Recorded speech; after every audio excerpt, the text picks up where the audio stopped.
Check, check. Mic check. Okay, I think the mic is working. Let me know. That must be you. Are you watching? Oh, you're not on yet? Well, I don't know. Huh? Okay. Well, that's you then. You're the one viewer. Okay. All right. What's the title of this video on January 19th of 2026? I live in fear. Yeah, I do. I really, really do. And like, I don't know what kind of country I live in. Honest to God. If I knew it was going to turn out to be like this, I should have left a long time ago when I was young. And just young, have the energy to do it and have the, whatever it's called, fortitude to be brave and to go to a different country. Forge your way, right? So, anyway, I don't know what else to do here, people, other than to basically document what's happening. Whether it's on a day-to-day basis or whether it's on a weekly basis, I suppose monthly basis, or even on a yearly basis.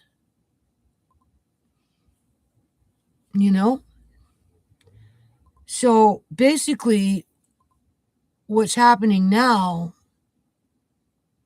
which nobody should be surprised of, my landlords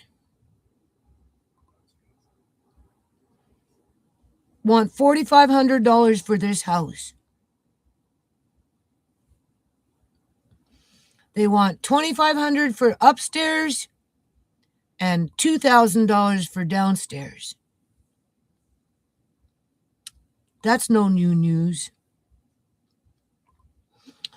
And because of what happened with that sewage pipe out in the front yard, which I'm starting to think was sabotaged. Yeah, I do, because my landlords have taken that and are using it to their advantage to basically evict me from at least the basement. Well, I suppose they would expect me to pay $2,500 for upstairs if I want to continue living here. Where currently, right now, I pay $2,250 for the whole house.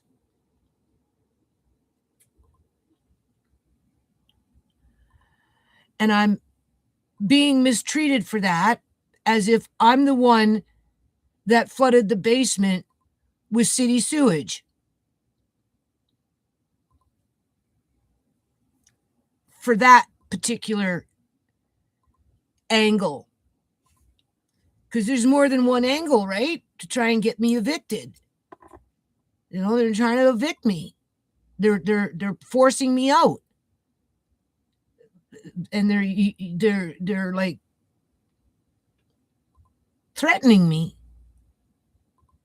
Well, I'm giving my Mrs. Gill, I'm giving the house to my grandson, and he can deal with you. I don't know what he's going to deal with you. What he's going to do with you. Because I told her, like, I'm not giving up the basement. I need it. I need it to sort out my life, for crying out loud. Right? Let me remind you, I spent years and years and years and years and tons of money in your yard. I couldn't sew.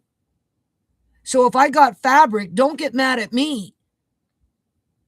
What do you got in that room? Because in Tisha's room, right? They want me to empty out Tisha's room. And I'm like, well, can we wait until, I get a little more organized down there? But it's not even about that. They expected me to empty out the basement completely so that they could have their guys come in and do what they're doing. Well, if that's the case, then that would be a 1-day eviction based on sewage pipe backing up. So they're being opportunists. And I called them on that today. Right? You want to evict me for something that the city did? Have me just throw everything out? You're being an opportunist. And what you're doing is illegal. Right?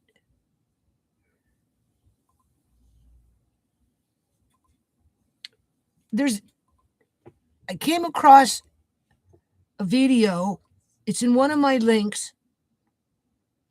It talks about what's going on in the Canadian housing market and what's coming under the federal Liberal government in terms of how they're tweaking legislation to make it easier for landlords to evict tenants so they can stimulate the economy through rent gouging,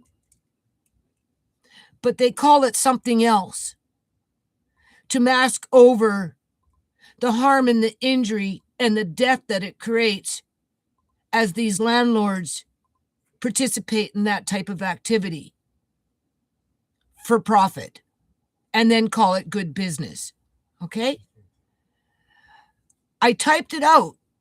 Okay?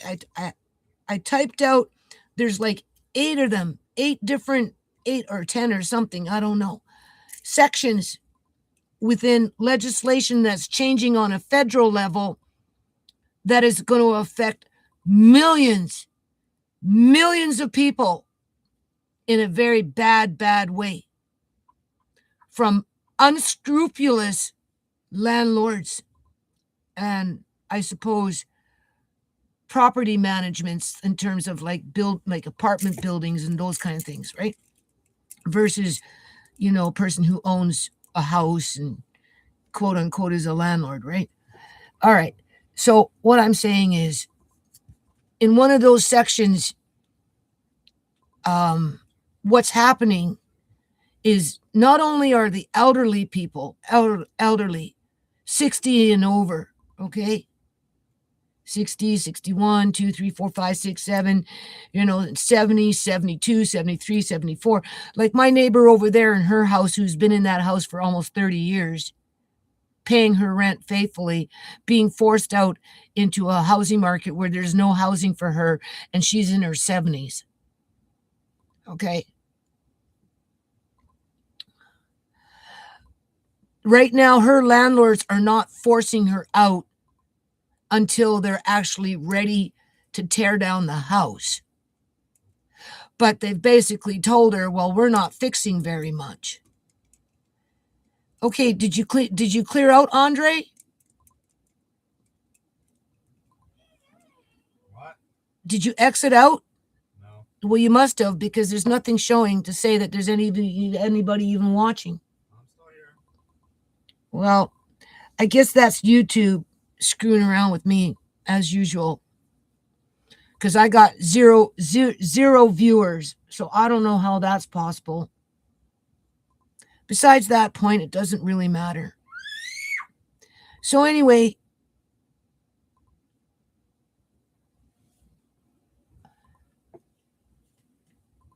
long-term tenants, whether they're in quote unquote apartment buildings or houses like me that have been there for 10 years, 12 years, 15 years, 20 years, whatever it is, are being forced out of their houses through unscrupulous practices which lean towards extortion, which is oftentimes psychological, to put fear into the tenant if it doesn't outright become threatening, where there's actual harm. Either or harm is involved. Whether it's psychologically, where you live in fear all the time, right? You're afraid to ask them to fix something, because if you ask them to fix something, they start up with, oh, well, blah this and blah that, and you don't like it, you can move, and I'm not paying because you don't pay enough rent, or whatever it is, right? You know what I'm saying? Or they constantly gaslight you. There's a lot of gaslighting, right? And Andre, I don't want the natter in the background right now, okay? Okay? It's not easy for me to talk about this crap, but I have to, because it's real life. It affects real people, and it's not fair. So okay. So anyway, landlords are right across the board. I'm not saying each and every landlord is doing it. Obviously not, right? But monkey see, monkey do. When you're chasing the almighty dollar, and that's basically all you want, is the almighty dollar, so that you can have more and more and more and more and more and more and more and more. Build on that portfolio. Instead of having 2 houses, now you can own 7 houses. And instead of owning 7 houses, next thing you know, you can own 10 houses. And then you can go off and buy yourself an apartment block. And then you can label yourself as a billionaire, and then still not be satisfied. And then you have to go out and do a whole bunch of more other stuff so that you become a trillionaire. And then maybe, just maybe, then you might be satisfied, but probably not. But besides that point, what's happening all across Canada, obviously some provinces are worse than others, with British Columbia, Canada being at the top of the list because it's on the West Coast. And then, of course, you've got Toronto and Ontario and those places, right? With the bigger metropolitan cities where it's a rat race. And yeah, so you got a lot of whatever this, these things are, in terms of how landlords are targeting their tenants. And if a tenant's been, living at a house for 10 years or more, their rents are lower than the market value, I suppose. And then what happens is you get you get the realtors, right?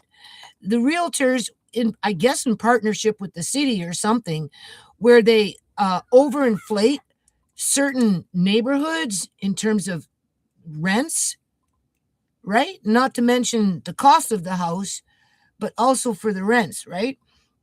Where on a national average, it's not reflective as to what's been designed for a particular neighborhood to be overinflated with the rent. So what I'm saying is, this house in a different province at a different location in terms of rent could be $1,000, $2,000, quote unquote, less than what it is where it's located here in Surrey, because the rental market is being manipulated within the local environment. There's a name for it. I typed it all out, people.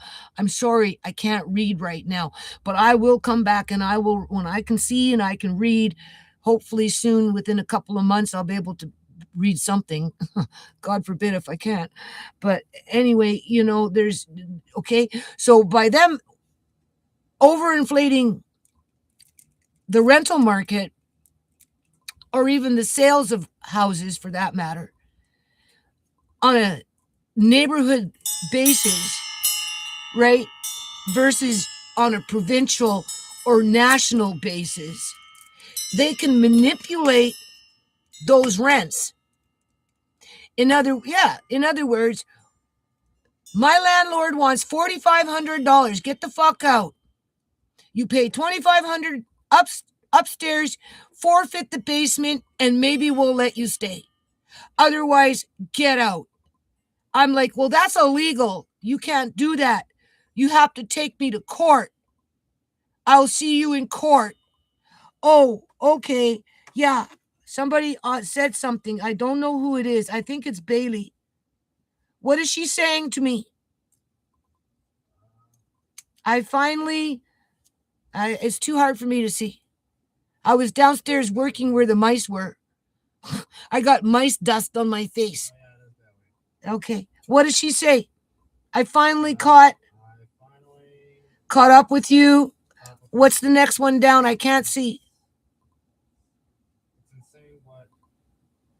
It's insane what landlords charge for rent. And I have to document this, Bailey, because I laid my cards out on the table today to my landlord. I even told him, if I go to court with you, I'm taking your temple to court. And I'm not kidding. I'm not kidding.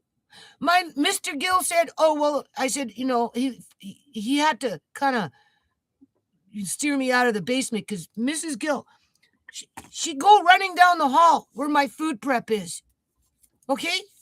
Running down the hall where my food prep is. And she goes and she grabs this can because she's telling me to throw out my food. Oh, it's no good. Throw it out. It's past its expiry date, May of 2024. I said, no, I'm not throwing it out. It's good. There's nothing wrong with it. The can is not bulging. Even if the can was outside and it froze and it unthawed, as long as the can is not bulging, the food inside is okay. The problem with fruit, though, is because I think this is peaches. I think so. Anyway, the problem with fruit, high acid, it tends to eat metal.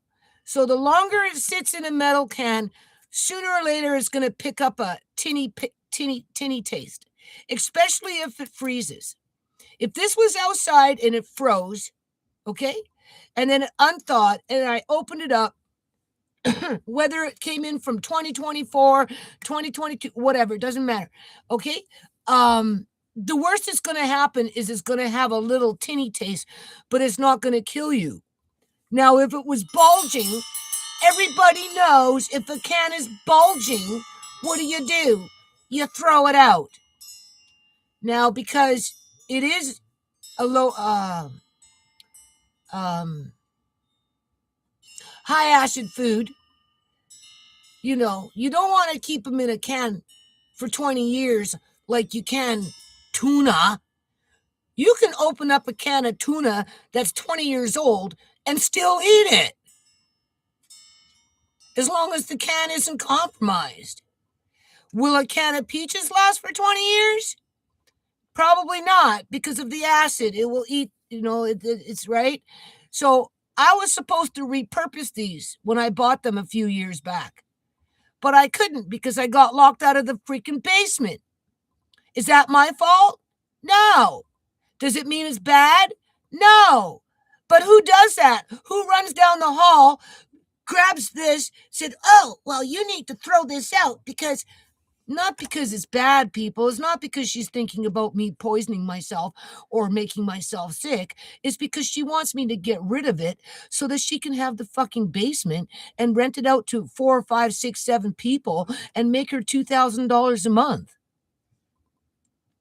And expect me to pay $25 or whatever the hell it is upstairs as I throw out the rest of my shit, including my food. What else does she say here? Your food is none of her business. Well, I had to tell her it's not illegal to have food. Oh, you got buckets of this and buckets of... Yeah, food prep. It's wheat. It's wheat. It's not illegal to have food. I am not running a freaking crack shack. I'm not running a bloody brothel. I'm not running a freaking anything. I don't got people going in and out, left, right, and center. Right? You know what I'm saying? I'm not running a fucking booze can. Right? I, I'm not partying, acting loud and obnoxious and all this other crap. Okay? Like, it's stupid, man. So anyway, so she telling me to throw out my food. She literally picked up this can, looked at it. It's old. Throw it out. Throw it all out. And I said, you, no, I'll eat it. I'll bring this upstairs and I'll eat it. Like, it's my food. I've been telling you for quite a few years, if shit hit the fan, like what happened with my son moving out, and I have to pay the rent all by myself because somebody fell off the grid. Uncle John fell off the grid, right? Shimei fell off. Oh, you understand what, when somebody's in your house, they live with you and then they either die or disappear, whichever comes first. You lose that income, right? Well, this was my way of making sure she'd always have rent, but that's not what it is about. That's not what it is about because she, I mean, like, why do I have to say, take me to court then? Just give me an eviction notice and I guess we'll go to court because you're going to be coming in with your fucking bins and you can throw it all out. And then what? How are you going to feel about that? You do realize you're tossing out children, disabled, whatever, and whatever you're doing by threatening me, right? By saying this, that, and everything else, however you want to say it, is illegal because they are targeting the elderly people that are on fixed incomes in apartment buildings, basement suites, houses, or whatever it is, or just long-term tenants. Because you can't really consider me elderly, although I got 1 year until I'm 65, I'm fucking disabled, and I got a disabled child, and yeah, so, you're clearly, and I told him, you're targeting, this is predatory behavior, what you're doing with me, right? It seems to be the thing to do, because you're not the only landlord that's doing it, right? Like, in other words, it's a systemic problem. I'm not the only person being targeted to be flushed out of their houses so they can do that instant increase from $2,250 up to $4,500. Okay. And to have 10 up, 5 down, and 5 down. So you're going to have 10 people running around your house. Okay. Oh, or no, maybe you'll rent it out to a nice middle-class person upstairs where they make $100,000 a year and have no problem paying $2,500 for upstairs. Yeah, okay, whatever. And then downstairs with some freaking family that comes either from Syria, Iran, Afghanistan, India, or wherever, and have them coming in with their federal subsidies because they're there. Yeah. If the federal government isn't paying these immigrants half their wages through corporations like Walmart and Canadian Superstore and this store and that store and everything else, they're giving them money to pay for the landlords as the landlords are taking the old tenants and just tossing them out onto the streets, whether they're young or old or disabled or able-bodied. It doesn't matter. Hook or by crook, it's called good business. Yeah, okay. If that's the case, I guess you're going to have to give me an eviction notice, take me to court, bring in your fucking bins, and we'll just rock with it. We'll just see how it goes. And then my landlord, Mr. Gill, he's like, calm down, because Mrs. Gill's like, stuck on her money and telling me to throw out my fucking food and giving me a hard time about this and giving me a hard time about this as I'm, having to defend myself. I'm not the one that flooded your fucking basement. It seems too kind of convenient that you're using this opportunity to really hound me to get me out of this house, or at least half of this house for now. Like, right? Like, I'm starting to think that somebody went out to the front and took a long fucking pole, stuck it down in the ground, wiggled it until they came to the pipe, and they just jimmied it so that the pipe started to give way so that they knew that this was going to happen.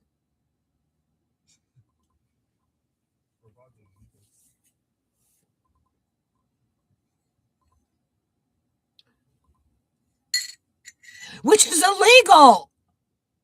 Whether it was by nature, the pipe was old and it did it for itself because of all this ripping up of this and ripping up of that with those big ass freaking cement trucks out front, blah, blah, blah, blah, blah, or whether somebody purposely sabotaged it. The point is that they're way too fucking quick to use it against me, try and blame me for that crap, and then expect me to move the fuck out at least half of the house and pay more for upstairs as the rest of my shit's in the fucking garbage can, including my food.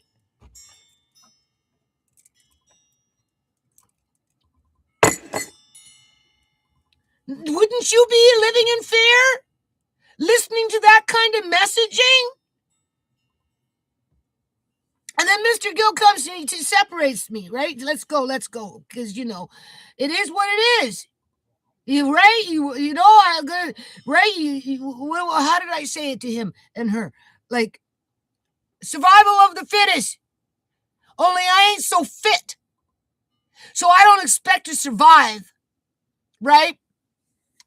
That's why it's easy to do what you do to me, because I'm already an injured bird. I'm more than freaking injured here. Right? So that's, I don't expect to survive, but then also don't expect me not to fight back. Because you're basically destroying my fucking life, and I'm sick of it. He said, don't yell at Mrs. Gill, whatever you do. I said, I don't yell at Mrs. Gill. Fuck. Oh, my voice might get, you're lying. Well, no, I'm not. I'm not lying. That's not yelling, people. Okay? That's just me with, my voice getting a little higher. It has nothing to do with lying. I mean, hollering, right? I'm just using that as an example. If she said, well, you're lying. No, I'm not. I'm not lying, Mrs. Gill. I have no reason to lie. Wait till the big fucking rains come and the basement gets flooded out because the hydro went out and I couldn't run the pump, or the pump was working, but it just wasn't strong enough to suck up all the water and put it out into the alley so that whatever happens just backdrafts into the laundry room. What you going to do? Blame me for that because I couldn't stop the water when that time comes? Because it's just a matter of time, because it's already happened a few times. You see, that's the thing. I've been in his house 15 years. It's just a matter of time. And then you're going to use that against me like you used fucking sewage against me? I'd yell right now, like really holler. I don't want to hurt my eye. I was downstairs working underneath the steps with all that mouse shit all over my stuff. Having to wash jars now, right? So yeah, Mr. Gilly walking up the stairs with me, right? Because, I'm like, whatever, like, fuck, I guess, take me to court, evict me. What else can I do? I have to just wait for the shitstorm to happen. I have to wait for my shit to end up in the fucking bin. I have to wait to be what? I don't know what. I just know I'm just not happy. Like, right? You know what I'm saying? I'm scared. Like, literally, I'm tired of being fucking scared.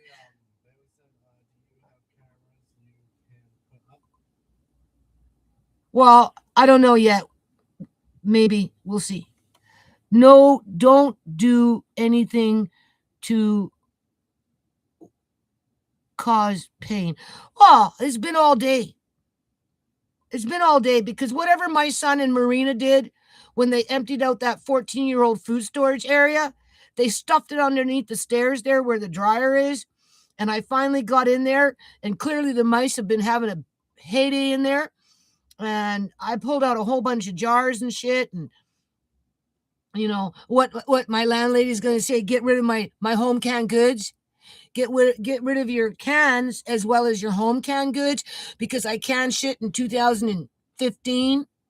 I can go into my room, grab a can of beans that I grew in my garden in 2015, open it up, put it in a pot, put some fresh garlic in there, heat it up, bring it to that boil, turn it on, put a little lid on it, give it that extra 10 minutes, and then you eat those beans, and they will be the best beans that you ever ate. And they were canned in 2015. And my landlord's going to say, get rid of it. No, you can throw them out in the fucking bin. And then have your little fucking, go boys, go rob it.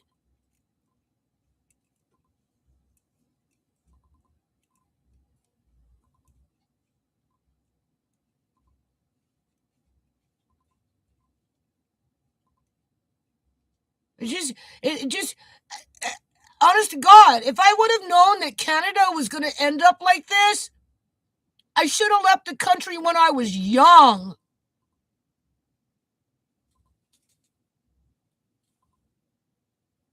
I would have had a better chance. Because this is torture. So Mr. Gilly walking up the stairs now with me, right?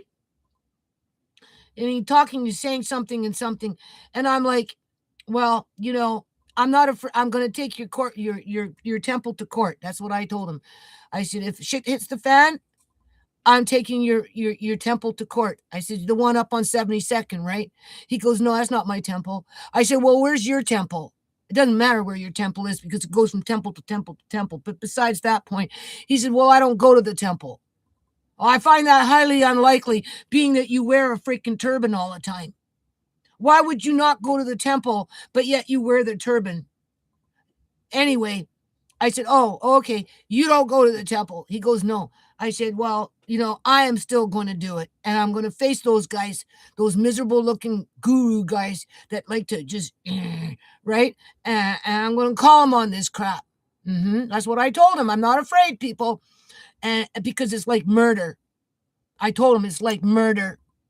He goes, oh, that's threatening. Don't, and I'm like, threatening? Yeah. Okay. Well, what? Genocide? If you want to put it in a nice kind of way, is genocide. And what is genocide? It leads to a form of murder. Okay.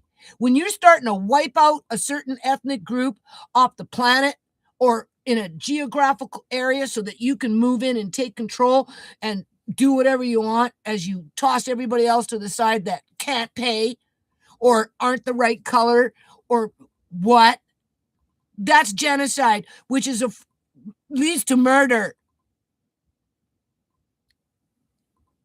He didn't like that. Oh, you're threatening me. No, I'm not threatening you. I'm trying to survive. I'm trying to make my life count before I'm dead. Right? I realize I'm not going to win. There's more of you than me, that's for sure. Ain't nobody respecting me, that's for sure. They want me to throw out my food so they can say that I don't feed my grandkids. Yeah, okay. They want me to get rid of my shit just so it's easy to throw me out and say, there you go. Go find yourself a hole to crawl into. But don't forget to have $800 in your pocket when you crawl into it because you have to pay for a fucking hole yet too. Sorry, boo-boo hole. And that's all you can afford is a hole for $800. That's all you get.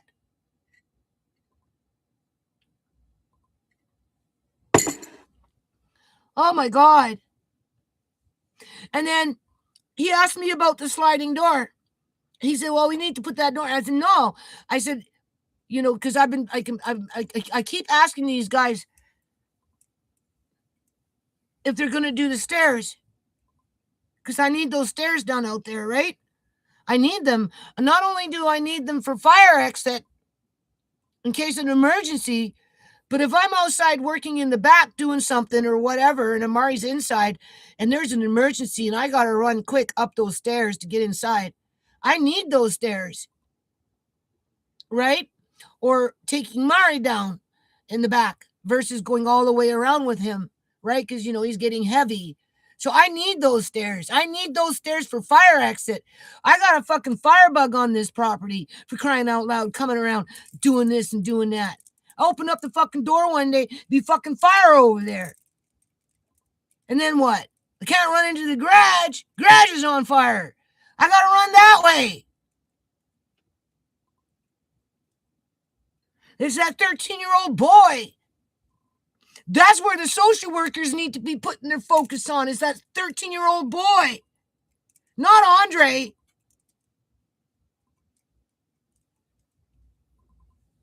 Because it's rudimentary what he's doing. Right? With that, you seen that with that chair. right?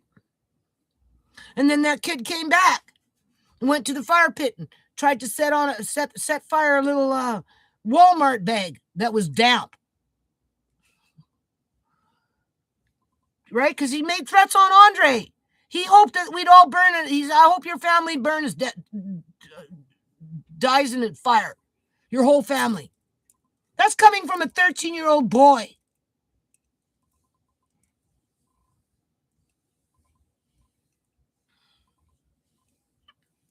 And then he looking at my food buckets, because I got them there by the fridge, and I got a few there in the kitchen just waiting to go down, right? You know, I spend good money on those buckets.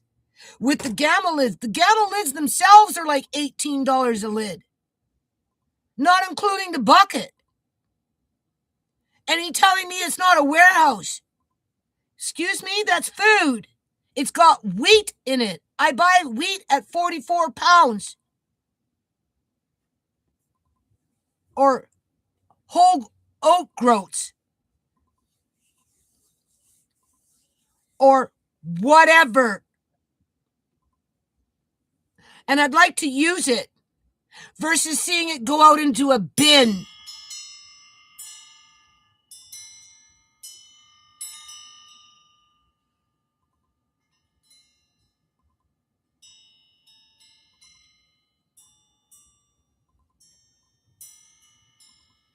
It's just stupid. And he doesn't want to fix the stairs because it's too expensive. So you see, it's not just Mrs. Gill that thinks like that. It's him too. Because I'm telling him, like, I need them for fire exit. Right? And I need them, period.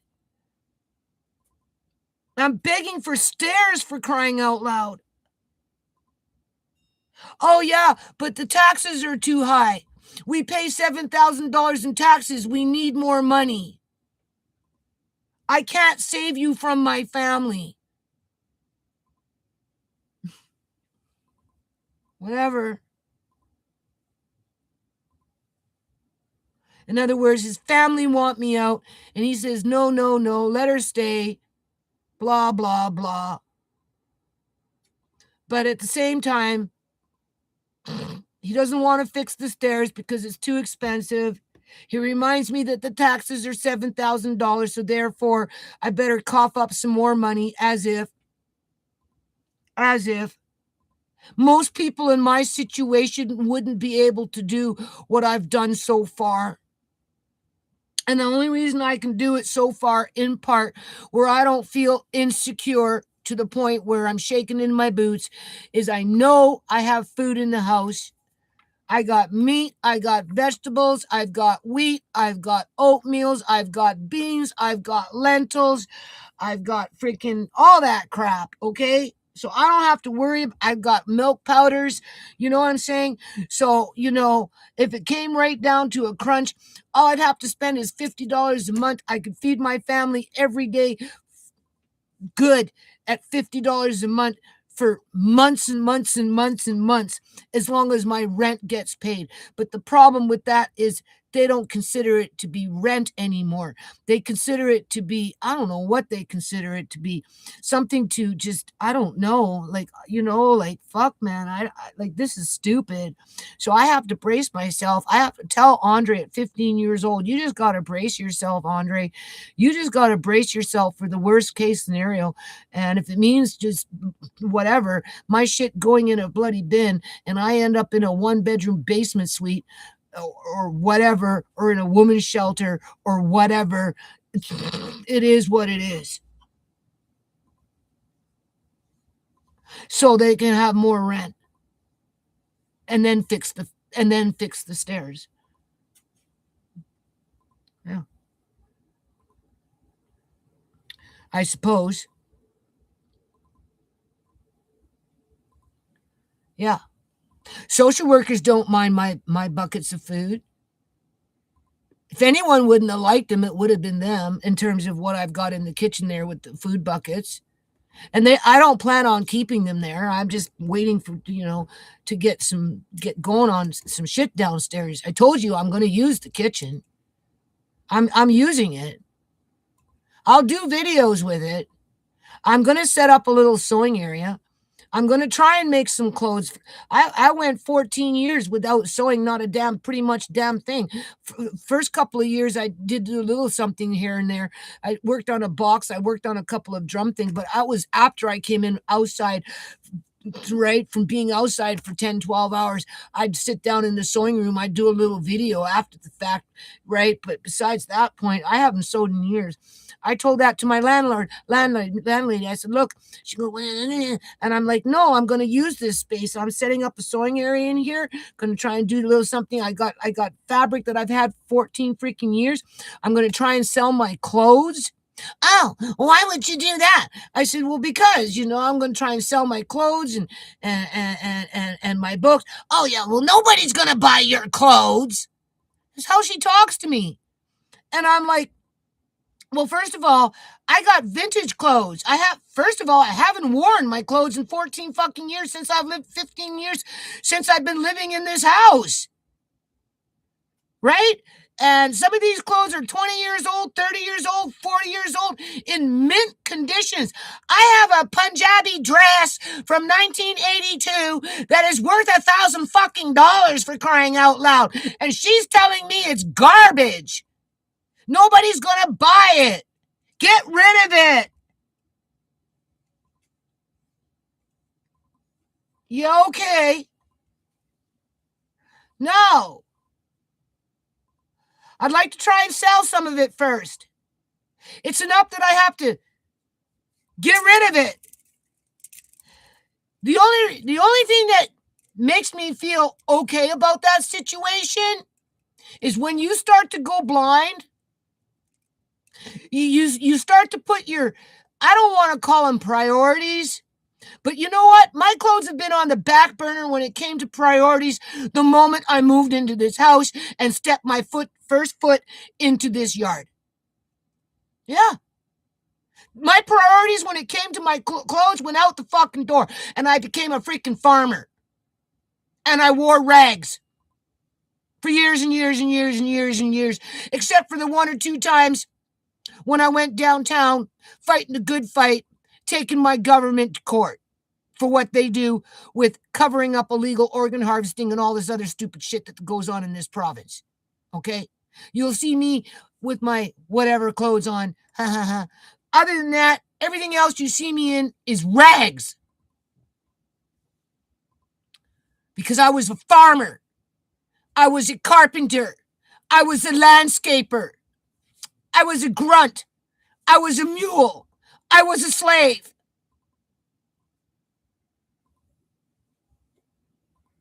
And it doesn't mean that what I do own is garbage. It hurts my feelings when I'm talked to like that. It's called gaslighting. It's called extortion. And if I picked up the Criminal Code of Canada, I'm sure I could come up with a whole lot of other freaking sections. But I'm just a poor wuss. So, therefore, you're barking up a dead tree, Judy. Right? Survival of the fittest, and you're not the fittest. So it's just a matter of time before you're snuffed out. So if I drop the word murder, don't say that it's my fault when I'm not the one perpetrating it. I don't wish ill on anybody.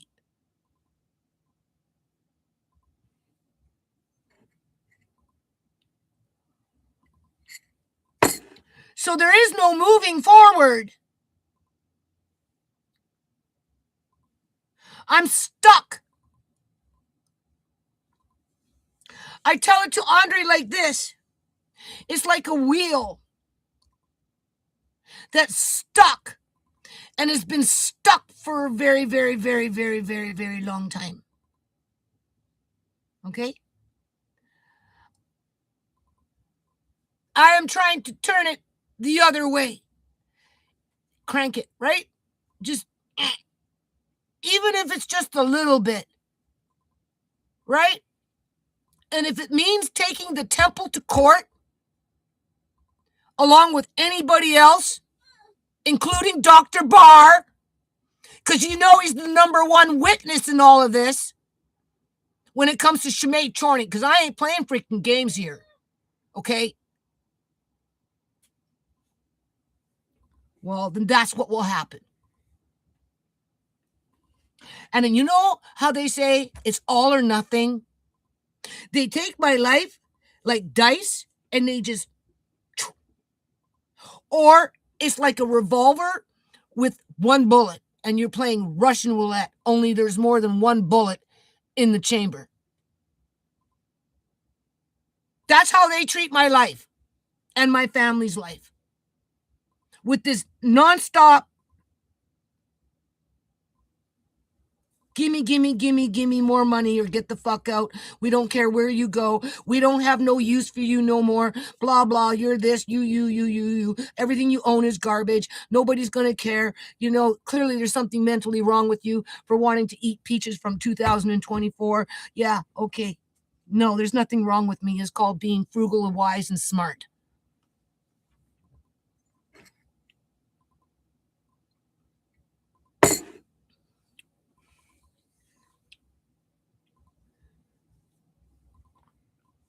I don't know. Am I overreacting? Probably. I don't like to overreact, but I have to prepare myself for the worst. I can't be afraid. I can't be afraid to face what's coming, right? I can't move things any faster. I might be able to with the wheel, right? Get that first crank going the other opposite direction to start changing the tide. Not that I can change the tide, but I definitely get people to take notice, you know, and yeah, something. I don't think you are. No, I don't think I'm overreacting either because I'm shaking in my freaking fucking boots here. Sorry, boo boo boots. Like, this isn't a joke. You don't need those stairs fixed. They're it's too expensive. The taxes are too high. You don't pay enough rent. Well, whose side are you on, Mr. Gill? I thought you were on my side. Taxes, like city taxes, right? You know what? They've been saying that ever since I moved in. 2000 and freaking 10, 11. Oh, taxes. Every year is taxes. It's not my fault. But no, what they're doing is illegal. It's already been documented with a certain kind of way in terms of a title. Like, it's already, right? I typed it out, but I just can't read it right now. So when my eyes get better, who knows how long that's going to take. And I can read, hopefully, I'll come back and I'll follow up on it. Oh yeah. And I'll fight against it. Yeah. And maybe that's why I have the foundation. And that's another thing. They stopped me, they hindered me with the foundation because I did yard, nothing but yard. Lost opportunity with the foundation.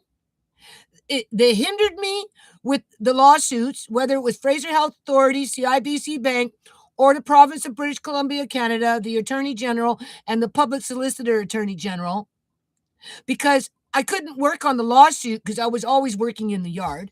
Got that documented. So they hindered me on that. They hindered me with my sewing. They hindered me with the nonprofit because you fucking know I couldn't boo-boo sew because I was too busy in the yard. So now they're holding the fabric against me, right? Saying that I'm the problem because I have all this fabric. Well, let me remind you, I gave you up my life for you. I did everything I could possibly do in this yard. And now you want to turn it around and make it into one big mud pit so that you can use that against me, which ain't going to happen because I'd go to court just to prevent that from happening. And if you make it into a mud pit, then let it be documented that you knew what you were doing before you even started, because I got proof that thing was nothing but a mud pit before I even moved in. I mean, this is some stupid shit. But besides that point, right? I couldn't sew because of the yard. I couldn't work on the nonprofit because of the yard. I couldn't what else was it? Something else I couldn't do. in terms of lost opportunity, right? You're right. Um, so nonprofit, fuck, I don't know. All I know is my life would live. I lived most of my life in the yard. That's all I know. And now, and now that I can actually get back a little bit of my life, I don't expect to sew a lot, but it would be nice for Tisha to learn a little bit. It would be nice for a little Lay to me to be able to make, a little this, a little that in terms of Barbie doll clothes or something like some furniture for her dollhouse here. But I guess the dollhouse is going into a bin. And where else is it going to go? Right? Because it's garbage. But besides that point, you know what I'm saying? And I'd like to try and sell my clothes, but as far as other people are concerned, it's all garbage and belongs in a bin. So I don't know what's going to happen there. So that's lost opportunity. So you're looking at $20,000, $50,000 worth of clothes, especially if you're selling things at $1,000 a pop, whether it was made in fucking India or Canada or France or wherever the hell these things are made. Because I got some nice clothes that I haven't worn for the last 15 years. So that's lost opportunity there, right? You know what I'm saying? On top of everything else that I own, because it's all fucking garbage. Like, how many times do I have to be told that whatever I've got and whatever I am and whoever I am and whatever I own and whatever my dreams were is all garbage?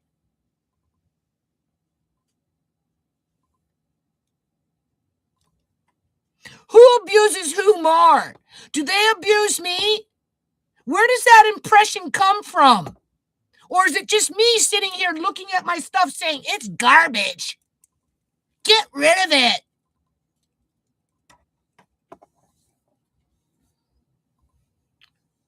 Extortion is part psychological. Just remember that. And then in comes the threats. I'm sending in my grandson. He'll figure out what to do with you. He'll kick your ass out. Okay, fine, no problem. I'll see you in court, and don't forget I'm bringing in the temple. Yeah. I could write a 5-page civil lawsuit in a blink of an eye. Blind or not. And that's all it takes to start cranking that wheel. That's one thing. What was that judge's name? I think his name was Master Bowden or Justin Bowden. Bowden. 5 pages. That's all you need. Everything else is secondary. And you can drag that shit out for a couple of 2-3 years.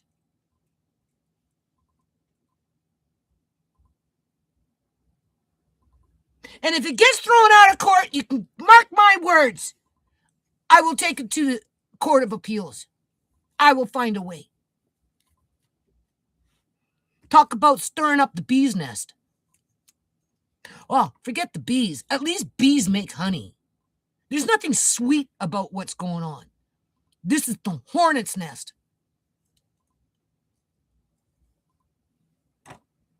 By law, don't think gills have to provide a fire exit. By law, don't the gills? Well, yeah, I got social workers riding my ass about fire exits. That's the excuse to keep coming around and maybe get Andre a little counselor. But Andre don't want one, so they can't force it on him because he's not a bad kid, right? And maybe have Amari in school because of the recommendations from the pediatrician who really doesn't know Amari, just sees him once or twice a year and gets the reports coming in from the different doctors that I take him to outside of it's just a recommendation, right? So, at this point, it's not a good idea for different reasons. And I explained that to her. It's not saying it's off the table. And even if I was to go that route, it would be just a couple times a week in the afternoon for that social time. And even then, it's not anything that's going to happen. And so it's not a reason to take Amari away from me. But the fire thing, yeah.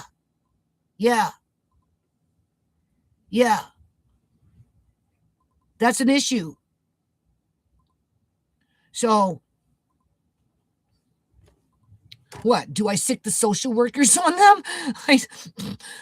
Well, you got a problem with it. You go talk to the landlord. And then the landlord, well, now you got social workers calling us, asking us to fix the stairs. How dare you? Yeah, okay. Fuck, man. I'm just saying, like, whatever. Like, that's, I mean, it shouldn't even be an issue. It shouldn't even be an issue. Right? So, what else do you write there? Do you have cameras you can put up? Well, we're kind of working on them, but it's not that easy, right? And it would only be to catch the ones that are coming into the yard to use it as a latrine for whatever reason, whether they're homeless, because there's a lot of homeless people out here, right? And or they're creeping to steal stuff, whatever. Somebody keeps coming into the yard, or as of late, the firebug, right? Because we've got a firebug that keeps coming around. Andre's collecting lighters. They keep leaving lighters behind after they're done doing whatever it is that they're freaking doing. And we think it's that 13-year-old boy, which has a history already with social workers with his mother and cuckoo problems in terms of being delinquent, where the mother doesn't really care. Because when they got into kids were throwing rocks at something over here and a cop showed up. All right. I think I talked about that, and Andre ended up writing a letter apologizing to the 55 and older building with the people, like the management there, saying, I'm sorry I threw rocks at your camera, because it was that kid that came over and threatened Andre with a knife to go throw rocks while Jude just sat there and watched. But the camera caught them, and then the cops came to the house, right? And when I found out about it, I'm like, what the heck is going on with you, Andre? Blah, blah, blah, blah. You're going to, write a letter of apology. And the cop looked and he said, really? Is that true? And I said, yeah, that's wrong what he did. He goes, well, that's really nice that you do that, because the other parent didn't give a damn shit about it. Yeah. Yeah. So, yeah, I need those stairs. It doesn't matter. If I'm working outside and I'm in the back, I need those stairs, because if Amari starts choking, I got to be in the house ASAP. Or if I'm in the basement working and Amari happens to be upstairs, right, and something happens, Andre just has to call down and I run up the stairs, okay, or whatever. It's mostly the back. It's the back, working in the back. Or fire exit. Yeah. Now I'm gooning. And I'm begging for them. I'm begging for these stairs. The 13-year-old has a rough road ahead. Yeah, but it's frightening. You don't know. Well, you seen that chair, right? Because, he accused Andre of setting him on fire. Don't ask me how that happened. But anyway, kid burnt himself because Andre didn't want to play with him. That's what happened. Didn't want to play with him on the computer, right? Told him to go away. Just stop bugging you. You're being pesty. He kept coming to the house, asking Andre to play. Andre, no. Plus, he's busy looking after Mari or what he's doing his own little thing. And the kid didn't like it. And plus, Andre just likes having his own time. And the kid is like, 13, kind of like, just, I don't know, just weird, right? He's been like that ever since he's been young. He used to cross over the street when he was like 8, 7 years old without his mom knowing about it. And I'd have to take him back. And his mom kept giving him shit, but he kept doing it anyway because he wanted to play in the alley with Jude and Andre. He's the kind of kid that imports himself into a group of kids and expects to be the attention of the group, right? This is the one that stalked Andre at the swimming pool, left the swimming pool, went to the gas station, hid behind a sign, And then when Andre and Jude left the pool and then got to the gas station at the light and they were waiting for the light to change, that kid came out of nowhere because he hid and started hitting Andre on the head. So he's actually been stalking Andre for quite a while. Ah, yeah. So anyway.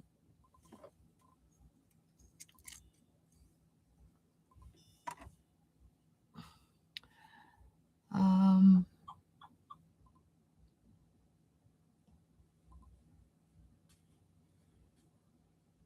yeah, I've been going all day with my eye.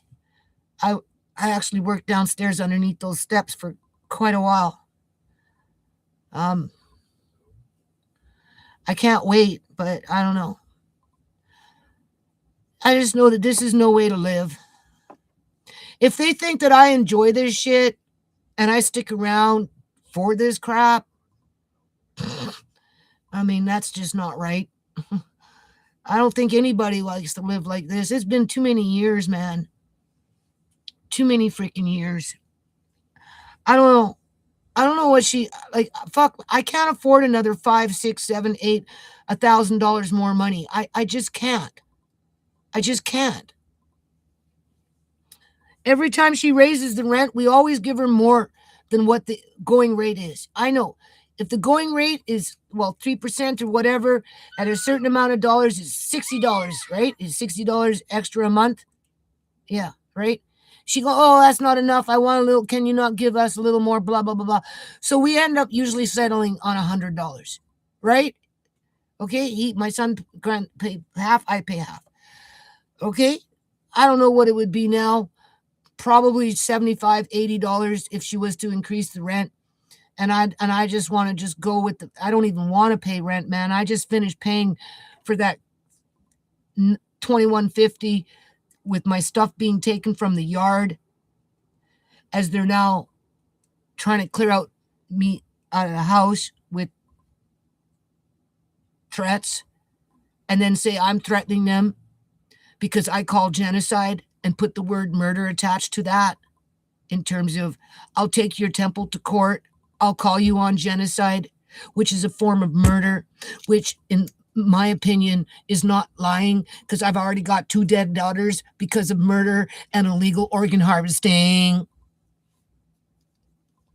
It's not just murder, it's illegal organ harvesting, which I can prove with Shimei if you want to take it there.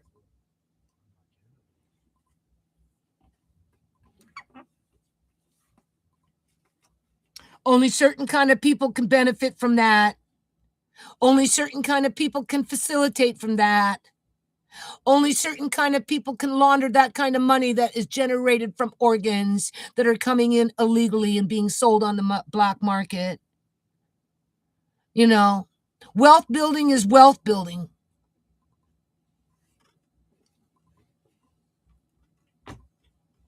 That's what I mean by cranking the wheel. I don't got my head in the sand.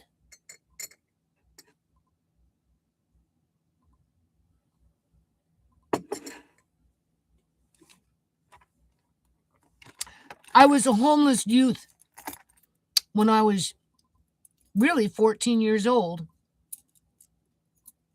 I looked after myself when I was 15.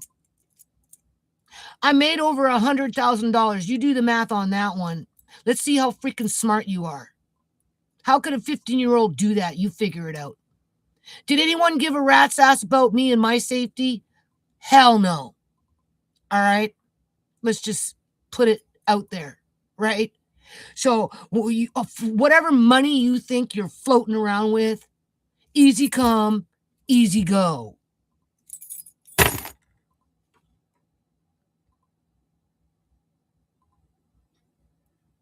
I'm just saying.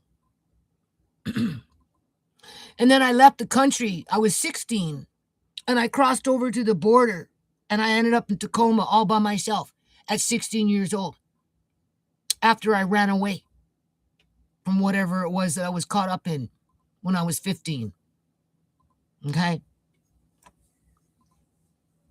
And you know what? It was a black man who saved me from being trafficked in the United States of America at 16 years old, because I was running the streets, right? And somebody had taken me over, and because I was a homeless youth, right, on the run. Just say, and because by this time I'm in Vancouver.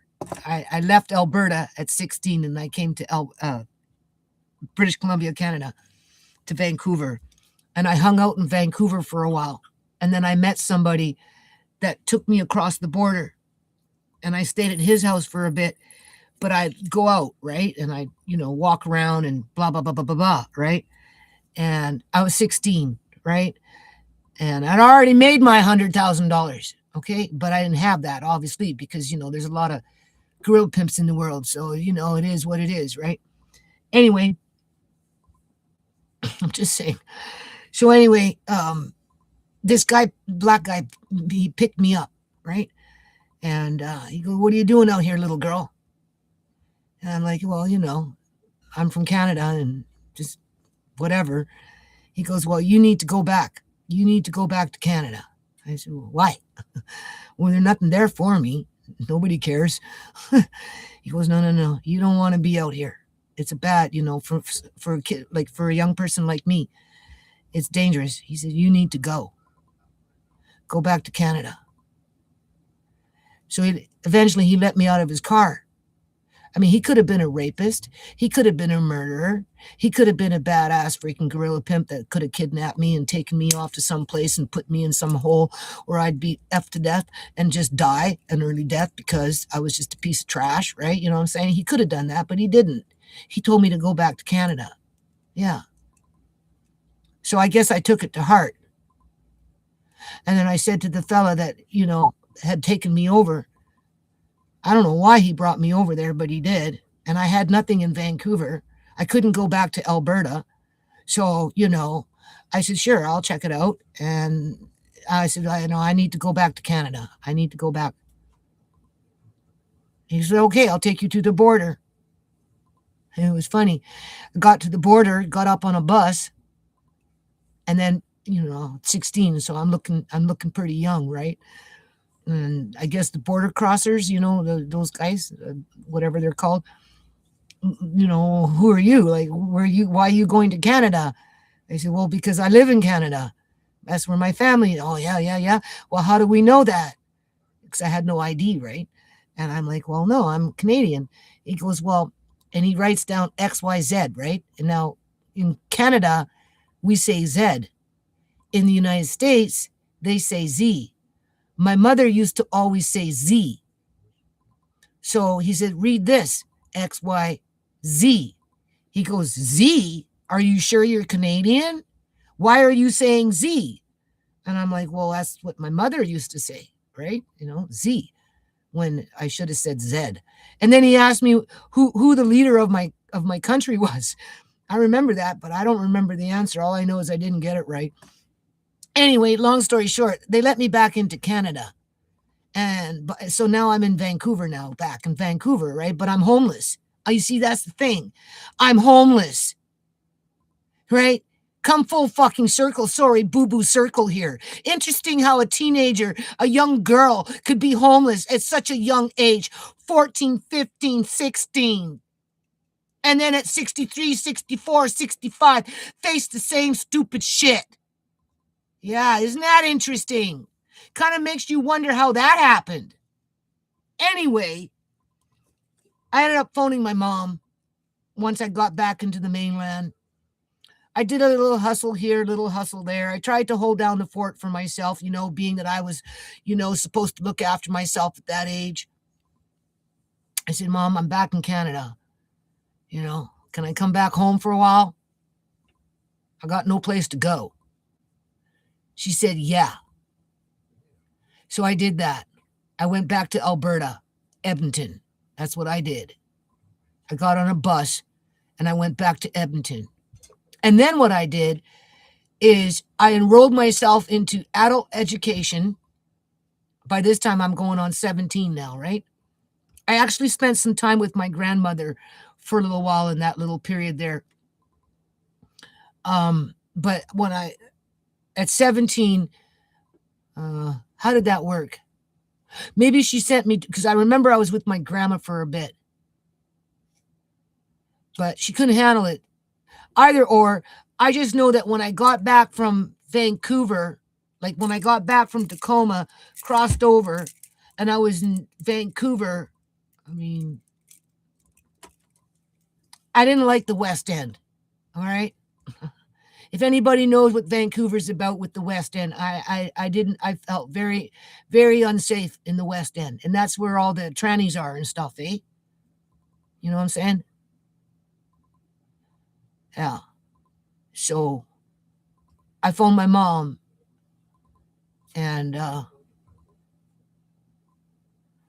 maybe I went to my grandma's, and then I went back to my mom. All I know is by the time I was about 17, I was back home in Alberta, and I enrolled into an adult center, and I was pulling in A's with accounting. I almost became a chartered accountant. My mother was pushing me, though, to go get a job, but she was an alcoholic. So it was hard to, because I had to quit the school. I was that close to becoming, like, getting my grade 12 accounting and all that crap, right? And any other courses that I was doing. And, but she wanted me to go get a job to pay rent. So I ended up working for a brokerage firm. I was 17 going on 18, right? For all the bullshit that I went through out on the streets, I was still, right? And then, but I had to be at work at like 8:30 in the morning or 8 o'clock in the morning or something like that. And it took an hour commute from where I lived to get downtown because it was in a brokerage firm. And they had me they were going to put me in a junior position for accounting, right? So I was just dropping off anyway because my accounting, my scores for accounting was really, really high in terms of that adult education center. But it didn't last that long because my mom was an alcoholic, and then in those days she was drinking quite a bit. So she was doing stupid shit and keeping me up all night and blah, blah, blah, blah, blah. So I was coming in late sometimes, right? So they had to let me go. And then I met this white dude. He moved in with me and beat the shit out of me. And then I moved out with him and he beat the shit out of me. And then I eventually ran away from him because he almost killed me. Yeah. And I had to walk away from everything there, too, with nothing. So it's not about keeping my stuff or about money. I have spent $100,000 on a nonprofit that nobody wants to help me with because they're too busy filling their own boots with money for themselves, basically, or their clique, right?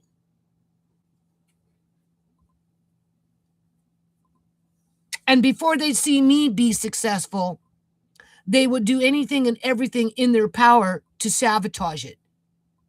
So, in my opinion, whatever the hell is going on right now is nothing new in terms of sabotaging the nonprofit, literally.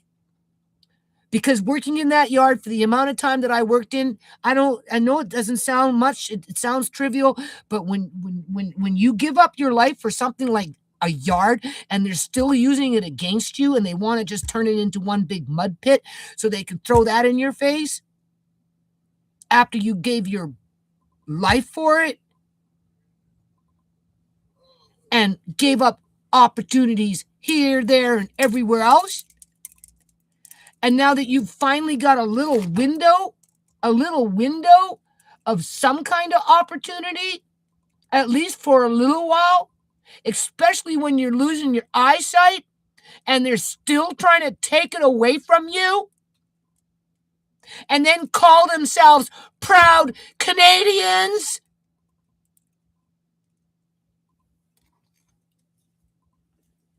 Yeah, okay.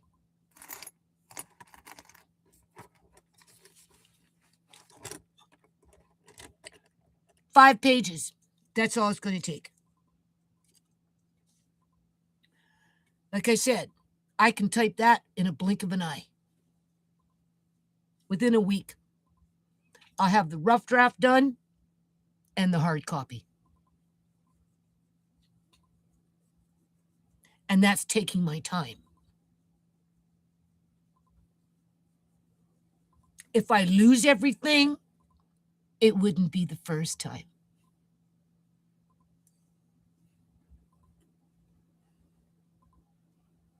Much love to you, Bailey.